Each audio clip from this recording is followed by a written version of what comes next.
My fiancé and I fought because he prioritized his parents. I, F22, am currently engaged to the LOML, M21, for about 4 months now.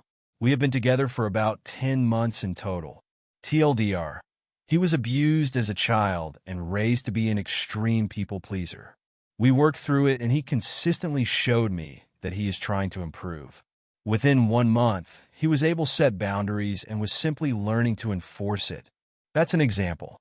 Despite that, he would still make me bend our backs to comply to his abusive parents' delulu. It's understandable due to his trauma, so I was patient while he tried to be progressively bolder when it comes to standing up for himself and setting boundaries. However, he still prioritizes his abusive family a lot over his own safety and over us, which has caused fights between us several times in the past. This time round, we fought when he wanted to have dinner with his mom despite me pointing out that she used guilt-tripping strategies to get him to go. He ended up choosing me and did lots of self-reflection on his way to me. He apologized and promised to improve. We're good now.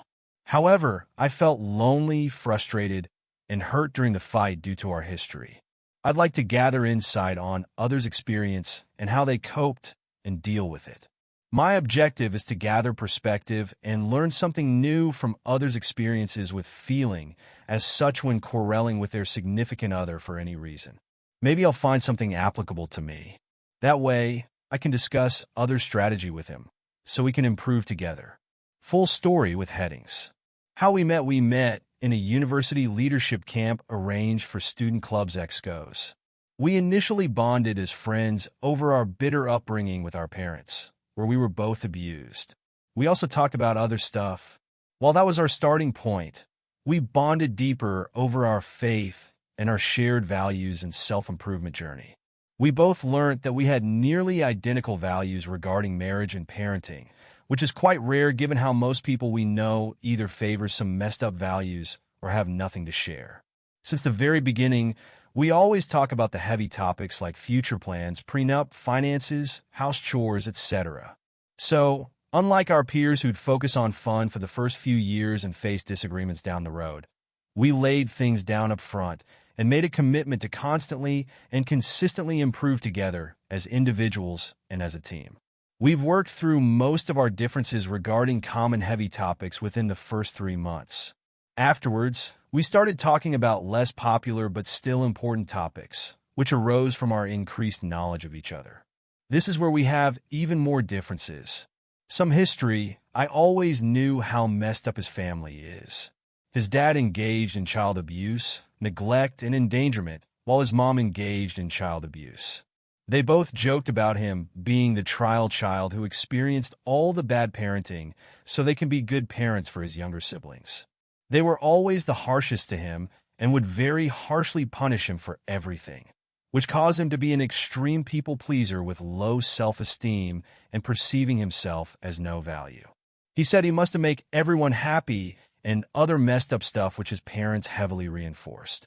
I pointed out the hypocrisy in his thinking, and we worked on it. I taught him how to say no and how to set clear and firm boundaries. His family essentially lost a people-pleasing doormat thanks to me and wasn't too pleased about it. He also had other issues due to his upbringing, which we talked about, and he did promise and actually worked on improving himself. Edit. Prior to meeting me, he has learned to improve his self-esteem with the help of his boss. He was also taught not to be a people-pleaser at his workplace. He told me he stopped being a people-pleaser for the most part, but still struggled to apply it to his family. The ongoing issue, I acknowledge that change is hard, hence my patience with him. I let him change at his own pace and didn't push him when it got uncomfortable for him to stick to the change. We just talk about it, evaluate it, and I would praise his effort and progress. He was consistently trying. However, he would stop when there is the slightest inconvenience, thus causing inconsistencies. It got to the point that it caused a fight between us and me having to stand up for him in front of his family. Only then he actually stood up for himself. He would also prioritize them and defend them when it's uncalled for. He would just tell me some nonsense and essentially told me to suck it up. He didn't say it, but his actions made me feel like he said it. He would give me reasonings and excuses, then tell me the situation left him with no choice, which I'd call out in private AK and not publicly.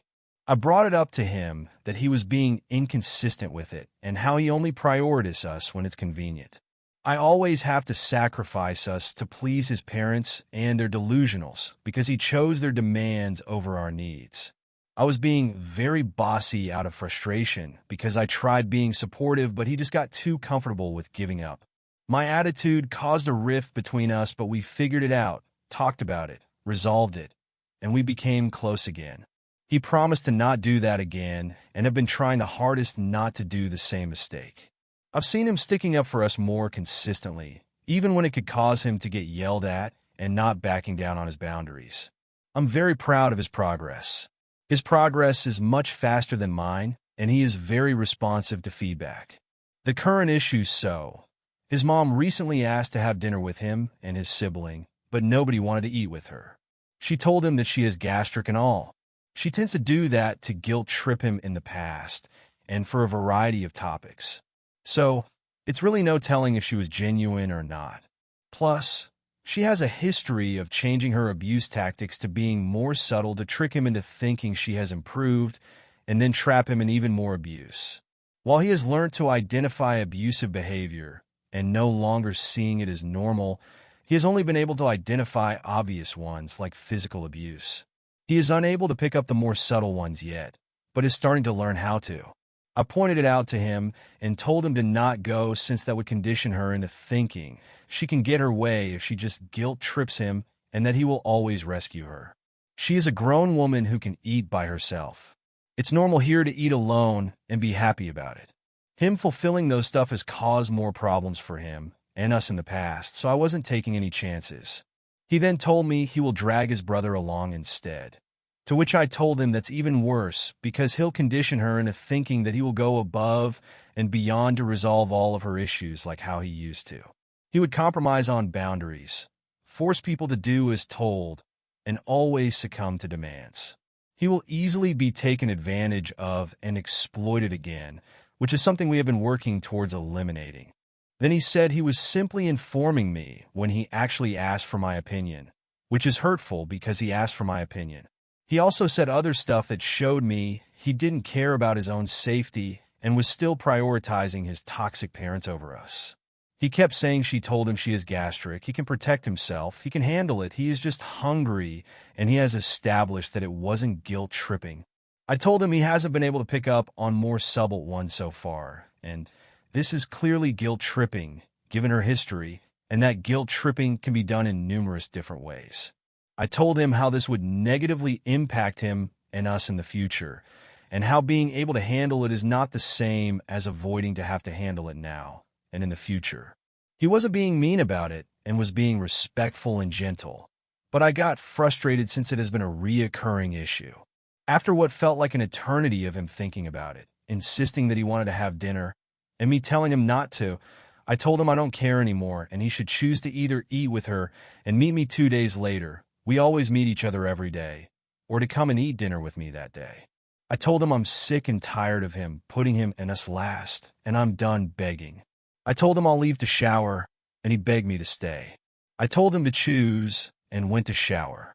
He thought about it and he decided to choose us. His brother noticed how stressed he was, so his brother ate with his mom. He told me he self-reflected when I was away and on his way to me. He told me he realized that I know about abuse better than him as I faced it and dealt with it much earlier on and did lots of research on it. He realized that this has been an ongoing issue and that it shouldn't be. He essentially said he was sorry and that he will work on the issue since he now fully understands the issue.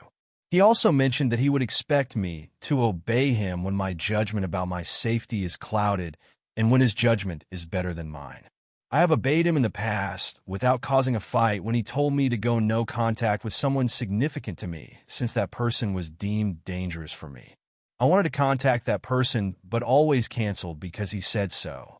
So, he thought it wasn't fair that I had to go through hell to get him to obey me when it comes to his safety. I clearly know what I'm talking about. I've always been right about this topic. I see things he doesn't, and I'm just more of an expert than him. We've agreed that we let the expert lead in our relationship.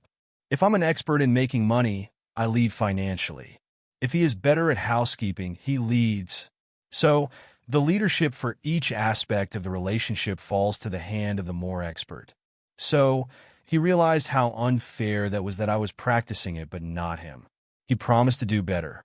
We also went through other stuff, to which he said he will work on it. I know he will. He always responds to my feedback just fine. I guess I just wanted to rant about how lonely, angry, saddened, and frustrated I was during our last fight. I almost cried multiple times. While he did console me, promised to be better, and chose us, I just want to talk about it. We're good now. We've always worked through things and come out just fine. We will be just fine. Question I'm sure someone out there has experience feeling as such during fights.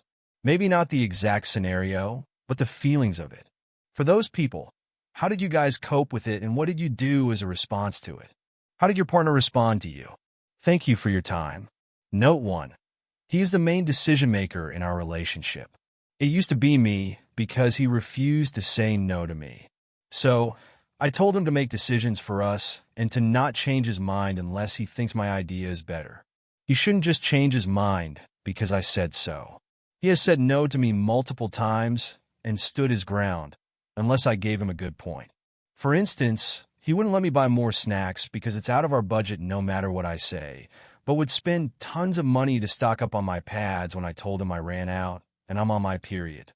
I very rarely make decisions for him and for us. Even when it comes to safety, I would still discuss it with him and ask him to make the final decision. I only make decisions for him when I'm already towards my last straw or if I judge the situation to be too risky. Note 2. He has protected me from lots of things and he has helped me a lot in life. He defended me against bad people, and he chose me over potential friends and his reputation. They accused me of stuff I never did. They threatened me, but it didn't work because he supported my rebellion against them. He is fully managing my allowance because I'm terrible with money. I no longer run out of money after the first week of the month thanks to him. Essentially, we both make equal contributions to each other's lives in our own way. He is very loving, caring, supportive, helpful, dependable, and wonderful. He once helped me poop when I was having period cramps, helped me flush, and offered to clean my poopy asshole when I collapsed on the floor before cleaning my asshole. He didn't mind seeing my poopy asshole at all and was just there to comfort me while I pass out 3x. He was constantly trying to heat things up for my uterus and made me warm drinks and bought me food. He even helped me file an extension for my deadline and remind me to take meds. He also put up with me when I told him our relationships is getting boring because it's going a little too well, so Emma creates some drama. Small ones like sulking and say he doesn't love me when he didn't hug or kiss me enough after receiving lots of it. I would ask him to prove his love for me by giving me extra kisses and hugs. Let me change his algorithm to cat videos. We are cat people, but he loves his food videos. Or buy me cheap snacks and candies. I'm not trying to sabotage it. I just need small, stress-free drama. He understood and entertained my shenanigans with lots of love and gentleness. He also helped me through my bossy leadership method and taught me healthier leadership styles. I know the theory, but I'm terrible at practicing it, which I have told him a long time ago, hence why I'm looking for a partner who can be the relationship's leader. I know I'm not a good leader. He was patient with my progress and my mood swings. He also admires my armpit hair because he enjoys plucking it out for me. I do the same for him. Those are just some of the wonderful things he did for me. He is wonderful. He has flaws. It doesn't take away the good in him. Flaws are normal, and we work through it together.